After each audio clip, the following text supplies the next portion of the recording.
राज नाम का एक लेखक एक छोटे से शहर में रहता था। वह एक साधारण जीवन जीता था, लेकिन उसकी कल्पना की दुनिया बहुत ही रोमांचक थी। राज को पुरानी इमारतों और उनकी कहानियों में बहुत दिलचस्पी थी। उसे पुरानी इमारतें बहुत पसंद थीं। वह अक्सर शहर के पुराने हिस्सों में घूमता रहता था, जहां उसे हर कोने में एक नई कहानी मिलती थी। वो हमेशा कहता था कि इन इमारतों में बहुत सी कहानियां छुपी होती हैं। राज का मानना था कि हर पुरानी इमारत के पीछे एक रहस्य होता है, जिसे जानने के लिए हमें उसकी गहराई में जाना पड़ता है। एक दिन उसे शहर के बाहर एक पुरानी हवेली मिली। हवेली बहुत ही मिस्ट्रीमयी और आकर्षक थी। राज ने तुरंत ही तय कर लिया कि वह इस हवेली के बारे में और जानने की कोशिश करेगा। यह हवेली उसकी नई किताब के लिए एकदम सही थी। राज ने सोचा कि इस हवेली की कहानियां उसकी किताब को और भी रोमांचक बना देंगी। उसे क्या पता था कि इस हवेली में एक ब्लैका रहस्य छुपा है। हवेली बहुत बड़ी थी। उसकी दीवारें ऊंची और मजबूत थीं, लेकिन समय के साथ वे कमजोर हो गई थीं। उसकी दीवारें टूट रही थीं। हवेली की हालत बहुत खराब थी, लेकिन राज को इसमें एक अनोखी सुंदरता नजर आई। हवा में धूल और सन्नाटा भरा हुआ था। ऐसा लग रहा था जैसे समय यहां रुक गया हो। राज ने हवेली के चारों ओर घूमना शुरू किया। जैसे ही राज ने अंदर कदम रखा, उसे ठंड लग गई। हवेली के अंदर का माहौल बहुत ही डरावना था। ऐसा लगा जैसे कोई उसे देख रहा हो। राज ने चारों ओर देखा, लेकिन उसे कुछ भी नजर नहीं आया। उसने इस पर ध्यान नहीं दिया और सोचा कि यह सब उसकी कल्पना है। वह अपने काम में लग गया और हवेली के बारे में नोट्स बनाने लगा। आखिरकार वो यहाँ एक डरावनी कहानी लिखने आया था। राज ने अपने नोट्स में हवेली की हर छोटी बड़ी बात को दर्ज किया। उसे यकीन था कि उसकी नई किताब बहुत ही रोमांचक होगी। राज ने अपनी किताब लिखना शुरू कर दिया। वो हवेली में घंटों बिताता था। उसे एक अजीब सी मौजूदगी महसूस होती थी, लेकिन उसने इसे अपनी कल्पना समझकर नजरअंदाज कर दिया। एक रात चीजें डरावनी हो गईं। बाहर तेज हवा चल रही थी। खिड़कियों पर बारिश की मार पड़ रही थी। राज अपने कमरे में काम कर रहा था। अचानक लालटेन बुझ गई। अंधेरा छा गया। उसने एक फुसफुसाहट सुनी। यह धीमी थी, लेकिन कोल्ड। उसने अपने पास किसी की मौजूदगी महसूस की। वो डर गया। राज उस रात सो नहीं सका। फुसफुसाहट उसके दिमाग में गूंजती रही। उसने हवेली के इतिहास के बारे में पता लगाना शुरू कर दिया। वो स्पोर्टिया पुस्तब्लैक गया। उसने शहर के बुजुर्गों से बात की। उसे एक दुखद कहानी का पता चला। हवेली एक अमीर परिवार की थी। घर की मालकिन रूपा अपनी खूबसूरती के लिए मशहूर थी। एक दिन वो मृत पाई गई। इसे आत्महत्या बताया गया, लेकिन अफवाहें फैलीं कि उसकी हत्या उसके ईर्ष्यालु देवर ने की थी। राज सच्चाई का पता लगाने के लिए दृढ़ था। वह जानता था कि यह यात्रा आसान नहीं होगी, लेकिन उसके पास कोई विकल्प नहीं था। उसके मन में कई सवाल थे, जिनका जवाब उसे रूपा की कहानी में मिल सकता था। उसने रूपा की कहानी से एक जुड़ाव महसूस किया। ऐसा लगा जैसे वह उसकी आत्मा की पुकार सुन रहा हो। रूपा की कहानी में छिपे मिस्टरियों को जानने की उसकी इच्छा और भी प्रबल हो गई। उसे विश्वास था कि उसकी आत्मा हवेली में कैद है। हवेली की पुरानी दीवारों में छिपे रहस्य उसे अपनी ओर खींच रहे थे। वह जानता था कि उसे इन मिस्ट्रियों को उजागर करना ही होगा। उसने रूपा से संवाद करने के लिए अपने लेखन का उपयोग करने का फैसला किया। वह जानता था कि शब्दों में एक अद्भुत डाउटी होती है, जो समय और स्थान की सीमाओं को पार कर सकती है। उसने रूपा के जीवन के बारे में लिखना शुरू कर दिया। उसने उसके जीवन के हर पहलू को समझने की कोशिश की। रूपा की खुशियों, दुखों, संघर्षों और सपनों को अपने शब्दों में पिरोने लगा।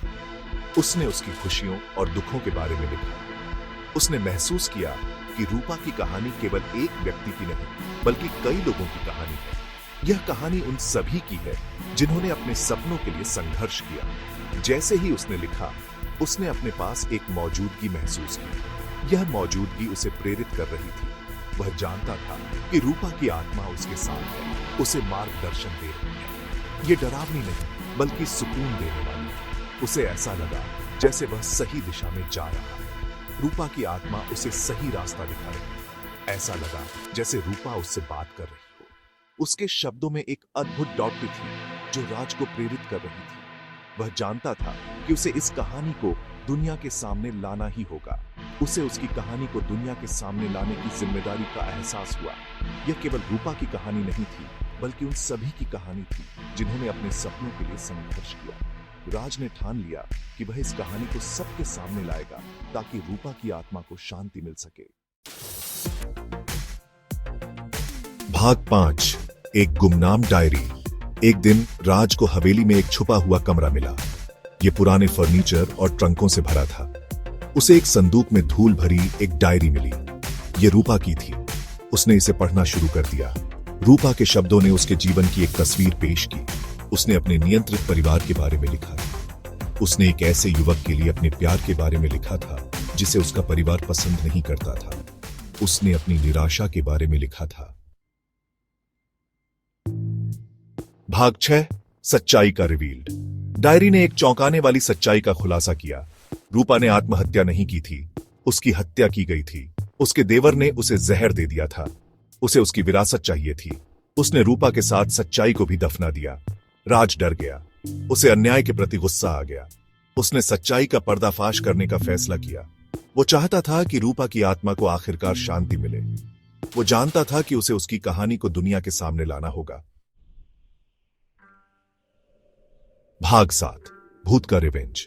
उस रात राज ने एक भयानक एक्सपीरियंस किया। उसने रूपा का भूत देखा। वो पारदर्शी थी। उसका चेहरा दुख से भरा हुआ था। उसने दीवार की ओर इशारा किया। उसने दीवार को टच्ड। उसे एक कोल्डा स्थान महसूस हुआ। उसने महसूस किया कि ये एक छिपा हुआ डिब्बा था। अंदर उसे एक छोटी थैली मिली। इसमें जहर था। यही वो सबूत था जिसकी उसे तलाश थी। भाग 8, एक अनसुलझा मिस्ट्री। यह कहानी एक पुराने हवेली की है जो वर्षों से वीरान पड़ी थी। लोग कहते थे कि वहां कुछ अजीबोगरीब घटनाएं होती थीं। राज अपने प्रूफों के साथ पुलिस के पास गया। उसने पुलिस को बताया कि हवेली में कुछ असामान्य गतिविधियां हो रही हैं। उसने कई नाइटें जागकर इन घटनाओं का अध्ययन किया था। पुलिस को पहले तो शक हुआ, लेकिन सबूत मजबूत थे।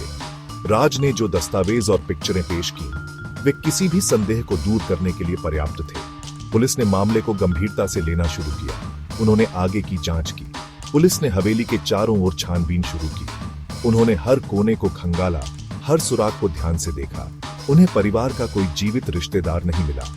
मामला अनसुलझा ही रहा। हवेली के इतिहास में कई रहस्य छिपे थे, लेकिन कोई भी जीवित व्यक्ति नहीं था जो उन मिस्ट्रियों को उजागर कर सके। लेकिन हवेली में अजीबोगरीब घटनाएं बंद हो गईं। ऐसा लग रहा था जैसे हवेली ने अपनी शांति पा ली हो। लोग अब वहां जाने से नहीं डरते थे। ऐसा लगा जैसे रूपा की आत्मा को शांति मिल गई हो। राज लिखता रहा। उसने अपने अनुभवों को एक किताब में संजोया। वह चाहता था कि लोग इस कहानी को जानें और समझें। वो जानता था कि कुछ कहानियों का अंत सुखद नहीं होता है, लेकिन उसने यह भी सीखा कि हर कहानी को सुनाया जाना चाहिए। हर आत्मा को शांति मिलनी चाहिए। कभी-कभी हम बस इतना कर सकते हैं कि साइलेंट लोगों को आवाज दें और गलत के साथ न्याय की मांग करें। राज ने अपने लेखन के माध्यम से यही किया। उसने उन आवाजों को सुना और उन्हें दुनिया के सामने लाया।